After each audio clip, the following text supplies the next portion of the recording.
If you've set up the studio as I've recommended and have got decent quality equipment, you shouldn't have to repair or fix anything of a technical nature after you've recorded your voiceover.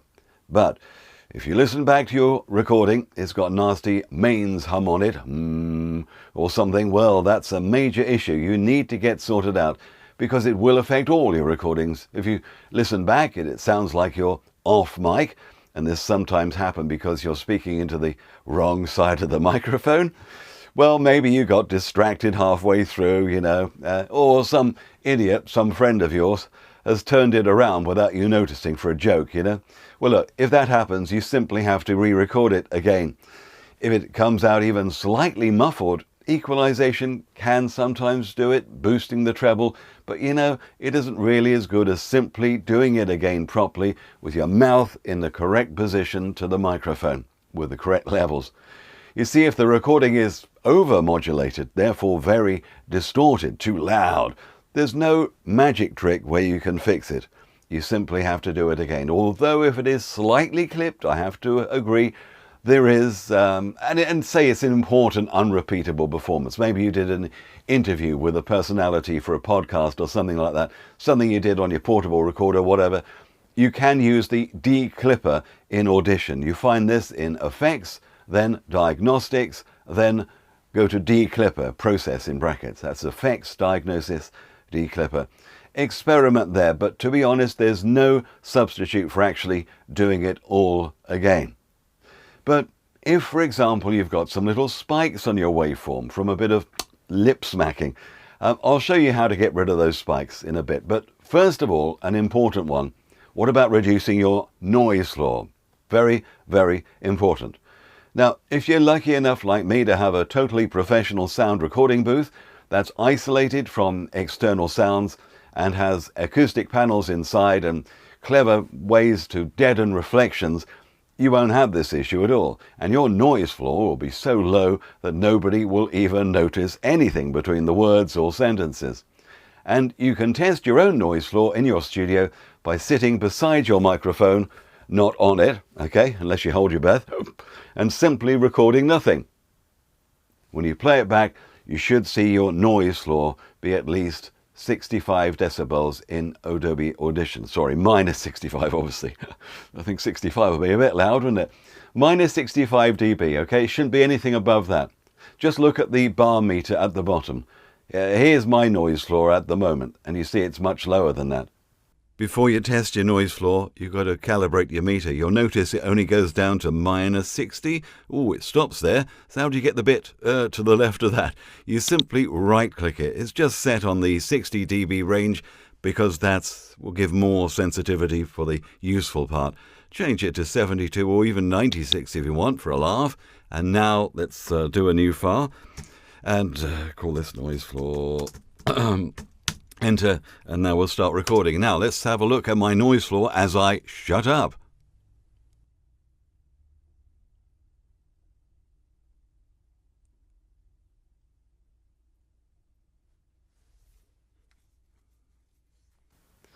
So you've recorded for your own studio what many call room tone. If you find that the room tone plays back higher than minus 65 dB, you really need to do something about it. But in the short term, and this works for many types of voiceover job, Adobe Audition can come to the rescue without affecting anything on the main voice itself. Let me show you the magic.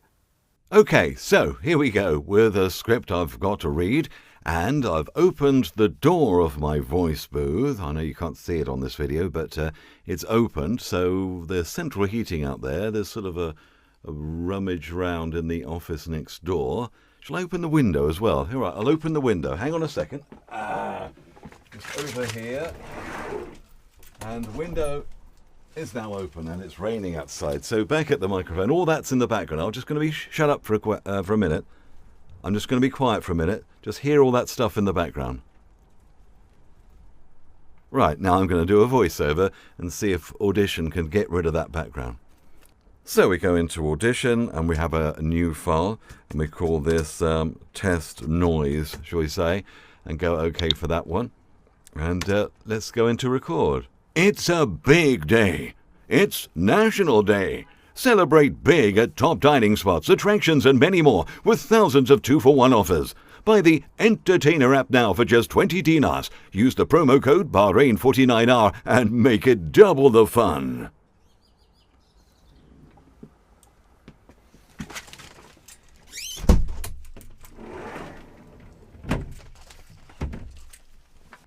So here we are back in Audition.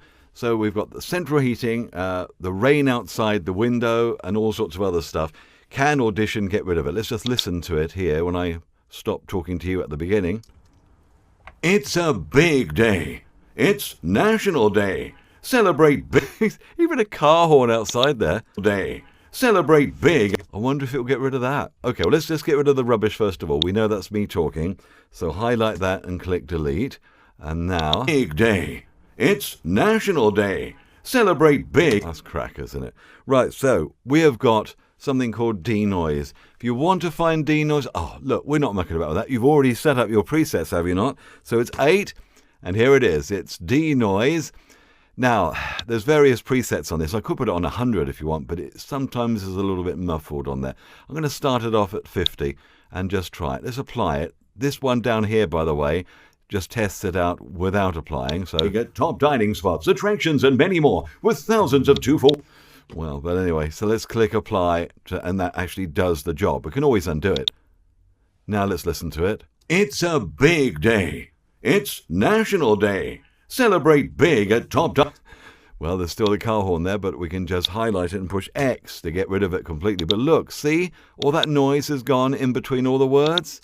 It's National Day. Celebrate big at top dining spots, attractions, and many more with thousands of 2-for-1 offers. Buy the... It's not bad, is it? It's nice and clean if you can turn it up loud on decent speakers. I'm just going to get rid of that pesky breath. Delete. Any more with thousands of 2-for-1 offers. Let me do you another example right now. I'm going to open the window again and do clean letters in between. Okay, now we're going to start a new file and call this noise2, say.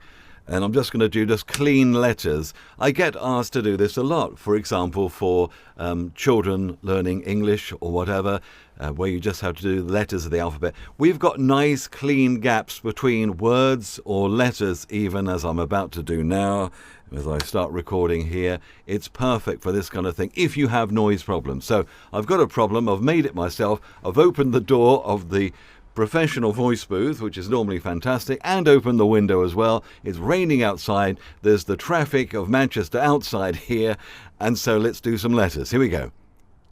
A, B, C, D, E, F, G, H. Okay, well, let's stop recording. Push the space bar. So let's get rid of all this rubbish where I was talking to you there. So this is the playback. Now turn it up loud and hear the nonsense here. A, B. So let's hear it on its own without any mucking about, hey? I'll close the window.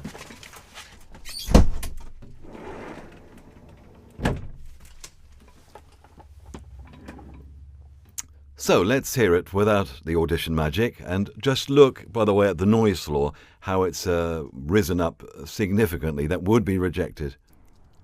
A, B, C. So the noise floor, G, about 46. E, minus 46. F, G, H. Right. Now, I don't suggest you do this all the time. You should really buy a proper booth and not have the window open.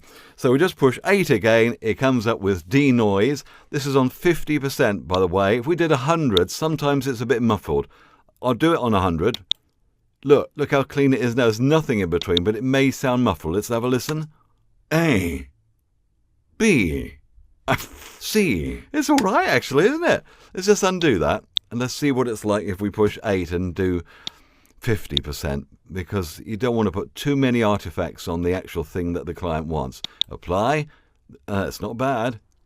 A, B, C, D.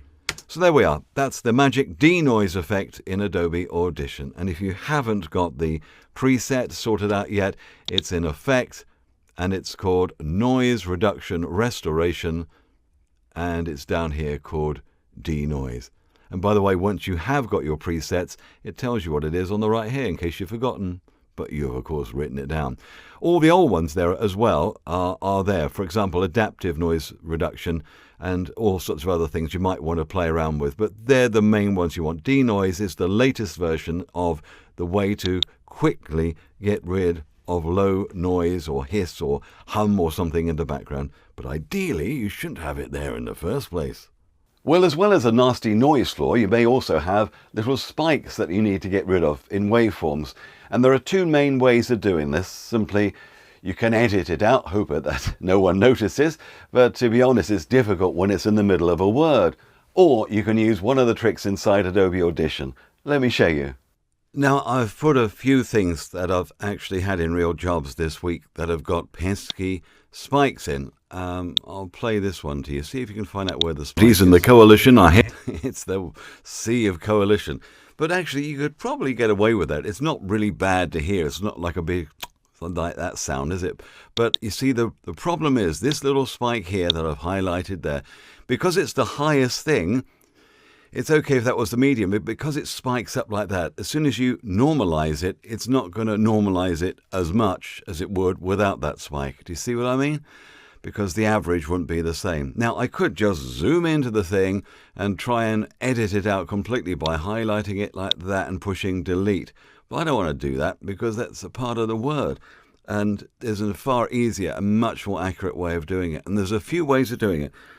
I push Z because I've got that on the old D clicker at the moment. If you want, oh, I clicked there. Did you hear me? So it's the D clicker. If you wanted to do it manually, it's Effects, Diagnostics. Here we are, Diagnostics, and D clicker process. And you see, I've already got it on Z here. Okay. This is where we found the D clipper, by the way. If you wanted to declip, i.e. to try and get rid of distortion when you're over-modulating. But no, the D clicker is there. So if I push Z, you've got to highlight it first, approximately, don't have to be exact, Z like that, and then you scan it. This is what the new diagnostic systems in Adobe Audition does. So it scans for problems looking for clicks. You could use one of these presets, heavy reduction, light, or whatever. It doesn't seem to make much difference to me, but it depends how big your clicks are. Let's scan it and see what happens. So it's found these, and then you go, yeah, I love that. I'll repair them all. And it's gone. Did you see it's disappeared now? Wow, let's hear it. It's in the coalition. Wow, the clicker's gone. Now, obviously, that would take like half a second if you weren't explaining it to people. I'm going to undo that now because I'm going to show you what the old one was. So the spike is back there now. So I'm going to highlight it again. I'm going to show you the old-fashioned way we used to do this. Oh, in the old days, we used to do it this way. We used to go noise reduction restoration in Effects, and then you would find automatic click remover down here. And this may work exactly okay for this, but it's the old version of it. So you simply do that. It's got presets heavy, light, and medium again. I'll just do it on heavy again and apply or enter. And it's gone again, and it still sounds as good. In the coalition are headed by. So you take your pick. I just have gone for the modern one because it is a little more professional. And also when you scan, you may actually find some other things that's useful to get rid of as well, and not just the main thing. So that's the first example. The kingdom is at war. The king slain. His only heir is barely alive. Okay, so where's the problem there? Where do you think? The kingdom. That's right, on that very first word, kingdom. So let's see if we can get rid of it with our Z again. Be interesting to see. Let's just clear the repaired, because that was the last one. So we've highlighted the new one, the K of king. We'll scan it on heavy reduction. It's found loads, doesn't it? I can't believe all those are problems. And they're the time codes of it, by the way. So it's found all that, and if we zoomed in, we'll probably see exactly what it's found. So let's just go repair all, and it's got rid of it as well. But it's all down to the ear, you see. It's how you hear it. Let's have a listen. The kingdom is at war. So it sounds like we've fixed it. Let's play it, shall we? The kingdom is at war. Very good. That's really good. Now, the thing is, there are lots of different ways you can repair things. If you look under diagnostics, just play around with what these things are, or the noise reduction restoration. It includes a lot of the old things that we used to have in the old days that some people prefer, and that's fine. If it works for you, just keep it. They add new things to this every year, and they tend to still keep the old things. So that's why it looks like there's some duplication. So if you know where your favorite is, you may actually want to use the old-fashioned click remover here, or even there's another click pop eliminator, which is a bit more complicated. Don't do that one. But whatever you find and you like, just use it. It's a very flexible program.